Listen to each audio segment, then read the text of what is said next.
Hello दोस्तों, स्वागत है आपका हमारी यूट्यूब चैनल जीएस की दुनिया में। आज हम यूपीटीईटी 2026 के लिए प्रैक्टिस सेट 32वां कवर करेंगे, जिसमें हम जीएस के प्रश्नों को देखेंगे जो आपके सभी कॉम्पिटिटिव एग्ज़ाम जिसमें जीएस पूछा जाता है सभी के लिए इम्पॉर्टेंट है। अगर आप भी किसी एग्ज़ाम की तैयारी कर रहे हैं तो जिसमें जीएस पूछा जाता है तो ये वीडियो आपके लिए काफ़ी हेल्पफुल होने वाली है। वीडियो को लास्ट तक देखिएगा, स्किप बिल्कुल मत कीजिएगा। चलिए शुरू करते हैं प्रैक्टिस सेट 32वां। क्वेश्चन नंबर 1, चंद्रगुप्त मौर्य के गुरु और सलाहकार कौन थे? Option A Acharya Chanakya, option B Vishnugupta, option C Patanjali, option D बौद्ध। क्वेश्चन 1 का राइट आंसर है ऑप्शन ए। चंद्रगुप्त मौर्य के जो गुरु और सलाहकार थे वो चाणक्य थे,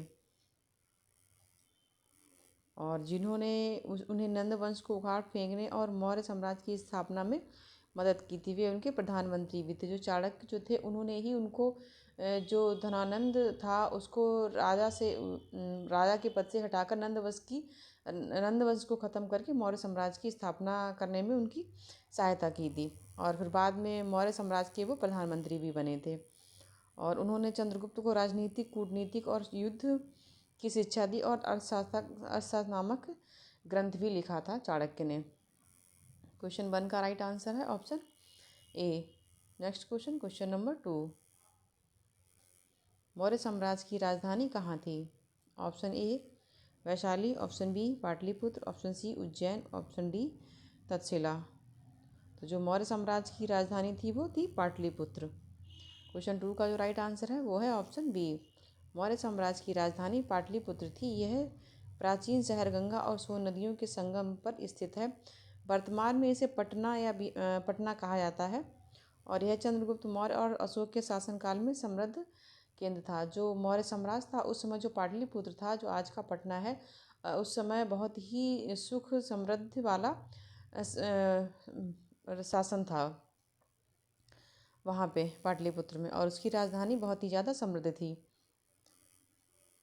और भौगोलिक दृष्टि से भी ये महत्वपूर्ण था क्योंकि यह गंगा और गंडक और सोन नदियों के संगम पर स्थित है पाटलिपुत्र, इसलिए। और यह शहर विशाल दीवारों और खाइयों से अच्छी तरह सुरक्षित है, और इसमें कई महल व उद्यान भी हैं।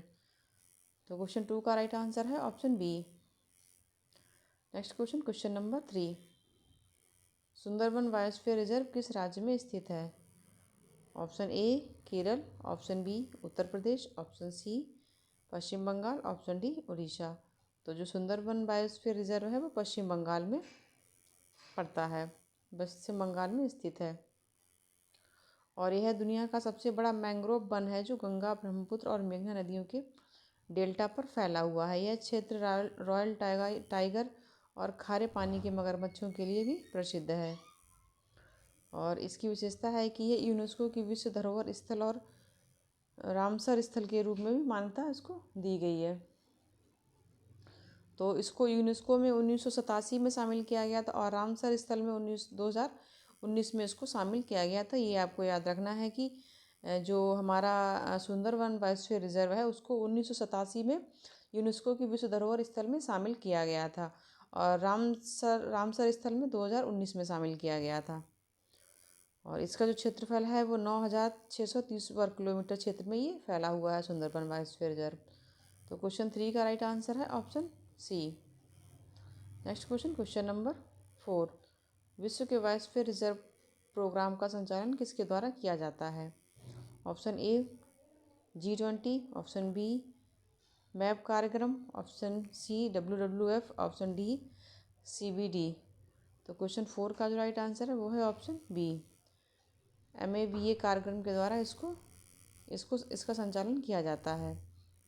विश्व के बायोस्फीयर रिजर्व प्रोग्राम का संचालन संयुक्त राष्ट्र शैक्षिक वैज्ञानिक और सांस्कृतिक संगठन द्वारा किया जाता है, और यह मैन एंड बायोस्फीयर प्रोग्राम के तहत 1971 में शुरू किया गया था। ये एक अंतर्राष्ट्रीय वैज्ञानिक कार्यक्रम है जिसका उद्देश्य लोगों और पर्यावरण के बीच संबंधों को सुधारना है। तो जो इसका विश्व के बायोस्फीयर रिजर्व प्रोग्राम का संचालन जो किया जाता है वो man and biosphere reserve programme के तहत 1971 से शुरू किया गया है इसको। और इसकी संस्था है यूनेस्को और कार्यक्रम का जो नाम है वो man and biosphere reserve programme है। तो क्वेश्चन 4 का राइट आंसर है option B. Next question, question number 5। प्रायद्वीपीय भारत का सबसे ऊंचा पर्वत शिखर कौन सा है? Option A Anamudi, option B Dhaulagiri, option C Kangchenjunga, option D Nanga Parbat. तो जो प्रायद्वीपीय भारत का सबसे ऊंचा जो पर्वत शिखर है वो है अनाईमुड़ी, क्योंकि अनाईमुड़ी ही दक्षिण भारत की सबसे ऊंची पर्वत चोटी है और ये केरल के इडुक्की जिले में पश्चिमी घाट में ये स्थित है। तो ये भी याद रखना है कि ये केरल राज्य में स्थित है और इसकी जो ऊंचाई है वो 2695 मीटर है। इसे दक्षिण भारत का एवरेस्ट भी कहा जाता है अनाईमुड़ी को। और ये केरल और इडुक्की जिले जो केरल का जो इडुक्की जिला है उसमें इसका विस्तार है। और इसकी विशेषता ये है कि पश्चिमी घाट और दक्षिण भारत की सबसे ऊंची चोटी है। इसका विस्तार जो है वो पश्चिमी घाट में भी पड़ता है। और अनाईमुड़ी का शाब्दिक अर्थ है हाथी का माथा, क्योंकि इसका आकार हाथी के सिर जैसा दिखाई पड़ता है। जो अनाईमुड़ी चोटी है उसका आकार जो है वो हाथी के माथे की तरह दिखाई पड़ता है। क्वेश्चन 5 का राइट आंसर है option A. Next question, question number 6। निम्न में से कौन सा पर्वत प्रायद्वीपीय भारत का भाग नहीं है? Option A Aravalli, option B Vindhya, option C Satpura, option D Karakoram. तो इसमें जो प्रायद्वीपीय भारत का भाग नहीं है तो काराकोरम तो नहीं, क्योंकि ये हिमालय का भाग है, उत्तर हिमालय का जो सियाचिन ग्लेशियर है वहाँ पे है काराकोरम रेंज, तो वहाँ पड़ता है। और सतपुड़ा जो है ये भी नहीं है, सॉरी ये इसका जो आंसर होगा वो होगा, क्योंकि ये काराकोरम जो है यही नहीं है और बाकी जो है वो उसके भाग हैं। अरावली जो है ये भी प्रायद्वीपीय भाग का भाग है और विंध्य भी भाग है और सतपुड़ा भी भाग है, लेकिन जो काराकोरम है वो उत्तर हिमालय का भाग है, सियाचिन ग्लेशियर में पड़ता है। तो इसका जो आंसर होगा वो होगा ऑप्शन डी काराकोरम। और प्रायद्वीपीय भारत के प्रमुख पर्वतों में जैसे अरावली, विंध्य, सतपुड़ा, पश्चिमी घाट, पूर्वी घाट शामिल हैं। यह प्राचीन पर्वत श्रृंखलाएं।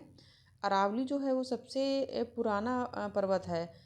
सबसे पहले जो हिमालय से भी पहले अरावली पर्वत का निर्माण हुआ था और इसका जो निर्माण है वो करोड़ों वर्ष पहले माना जाता है। तो सबसे पुराना जो हिल्स है वो अरावली है। उसके बाद में विंध्य, सतपुड़ा, पश्चिमी घाट और पूर्वी घाट मुख्य रूप से दक्कन के पठार के किनारे स्थित हैं। और ये न केवल खनिज संपन्न है बल्कि भारत की भौगोलिक जलवायु और विविधता के लिए भी महत्वपूर्ण है। तो जो प्रायद्वीपीय भारत की जो प्रमुख पर्वत श्रृंखलाएं हैं और भी जो हैं उनके बारे में भी, जैसे अरावली है ये भी प्रायद्वीपीय भारत की पर्वत श्रृंखला है। विंध्य पर्वत श्रृंखला सतपुड़ा हो गया, पश्चिमी घाट हो गया, पूर्वी घाट, नीलगिरी पहाड़ियाँ, अन्नामलाई पहाड़ियाँ, कार्डमम पहाड़ियाँ और पलानी की पहाड़ियाँ। इनके अलावा भी और भी काफ़ी पर्वत श्रृंखलाएँ हैं, लेकिन जो इम्पोर्टेंट है वो हम आपको बता रहे हैं। तो ये जो पहाड़ियाँ हैं ये दक्षिण भारत की ही पहाड़ियाँ हैं। क्वेश्चन 6 का राइट आंसर है option D. Next question, question number 7। संसद में शून्यकाल कब शुरू हुआ? तो इसके ऑप्शन हैं, ऑप्शन ए 1962 में, ऑप्शन बी 1970 में, ऑप्शन सी 1977 में, ऑप्शन डी 1980 में। तो संसद में जो शून्यकाल शुरू किया गया था वो 1977 से शुरू किया गया था और इसका जो समय होता है शून्यकाल का वो 12 बजे से और 12 बजे से 1 बजे के बीच में होता है। तो संसद में शून्यकाल प्रश्नकाल के तुरंत बाद यानी दोपहर 12 बजे से शुरू होता है और यह आमतौर पर दोपहर 12 बजे से 1 बजे के बीच में चलता है। जो शून्यकाल होता है वो प्रश्नकाल के तुरंत बाद शुरू होता है। जो प्रश्नकाल का समय होता है वो 11 से 12 बजे तक होता है और प्रश्नकाल के तुरंत बाद ही शून्यकाल शुरू होता है, जो इसका समय 12 से 1 बजे के बीच में होता है और जिसमें सदस्य बिना पूर्व सूचना के तत्कालिक सार्वजनिक महत्व के मुद्दे उठा सकते हैं। तो क्वेश्चन 7 का जो राइट आंसर है वो है option C. Next question, question number 8। संसद का कार्यकाल वर्ष में कितने सत्रों में विभाजित होता है? इसके ऑप्शन है, ऑप्शन ए एक भाग में, option B 2, option C 3, option D 4। तो जो संसद का कार्यकाल होता है वो वर्ष में 3 भागों में विभाजित होता है। जैसे पहला तो हो गया मानसून सत्र, दूसरा हो गया बजट सत्र और तीसरा शीतकालीन सत्र। तो इस तरह से इसको 3 भागों में बांटा गया है। जैसे बजट सत्र हो गया, मानसून सत्र हो गया और शीतकालीन सत्र हो गया। इन 3 सत्रों में बांटा गया है। ये सत्र वर्ष भर में कानून बनाने की नीतिगत चर्चा करने और सरकार को जवाबदेह ठहराने के लिए आयोजित किए जाते हैं। तो बजट सत्र जो हो गया वो फरवरी से मई के बीच में चलता है, जिसमें पूरे वर्ष का जो भी लेखा जोखा आय का और आय व्यय का जो भी विवरण होता है वो पूरा तैयार किया जाता है बजट सत्र में। और इसके बाद मानसून सत्र जो होता है जुलाई से अगस्त सितंबर के बीच में होता है। और शीतकालीन सत्र जो होता है नवंबर से दिसंबर तक होता है। तो इन 3 सत्रों में बांटा गया है। और राज्यसभा के मामलों में बजट सत्र को कभी कभी 2 अलग अलग भागों में विभाजित किया जाता है। इसमें कुल 4 सत्र हो जाते हैं। जो राज्यसभा का जो होता है वो अलग उसको 4 भागों में भी बांटा जा सकता है। और लोकसभा का जो कार्यकाल सामान्यतः 5 वर्ष होता है, लेकिन संसद के सत्र प्रतिवर्ष आयोजित होते हैं। तो क्वेश्चन 8 का राइट आंसर है option 3, option D. Next question, question number 9। GST किस प्रकार का कर है? ऑप्शन ए प्रत्यक्ष कर, ऑप्शन बी अप्रत्यक्ष कर, ऑप्शन सी विनियोग कर, ऑप्शन डी आयकर। तो जो जीएसटी होता है वो अप्रत्यक्ष कर होता है। क्वेश्चन 9 का राइट आंसर है ऑप्शन बी। जीएसटी या गुड सर्विस टैक्स वस्तुओं और सेवाओं की आपूर्ति पर लगाया गया एक अप्रत्यक्ष टैक्स है और यह वैल्यू एडिशन पर लगाया जाने वाला एक multi stage destination oriented tax है। और कई अप्रत्यक्ष टैक्स जैसे वैट हो गया, एक्साइज ड्यूटी हो गया, सर्विस टैक्स आदि को रिप्लेस करता है। तो जो जीएसटी हो गया वो एक अप्रत्यक्ष कर होता है। इसमें सीधे डायरेक्ट सरकार को पैसा ना देके हम दूसरे व्यक्ति के माध्यम से सरकार को पैसा पहुंचाते हैं। तो जो वस्तुओं और सर्विस पर लगने वाला टैक्स होता है, तो जीएसटी जो है वो एक प्रकार का अप्रत्यक्ष कर है। तो क्वेश्चन 9 का राइट आंसर है option B. Next question, question number 10। GDP किस अवधि में मापा जाता है? ऑप्शन ए साप्ताहिक, ऑप्शन बी मासिक, ऑप्शन सी वार्षिक, ऑप्शन डी हर दशक में। तो जो जीडीपी मापा जाता है वो हर वार्षिक वर्ष में एक साल में मापा जाता है। जो भी देश की जीडीपी होती है वो हर प्रतिवर्ष मापी जाती है। तो जीडीपी सरल घरेलू उत्पाद आमतौर पर एक तिमाही, 3 महीने या वार्षिक 1 वर्ष की विशिष्ट अवधि में मापा जाता है।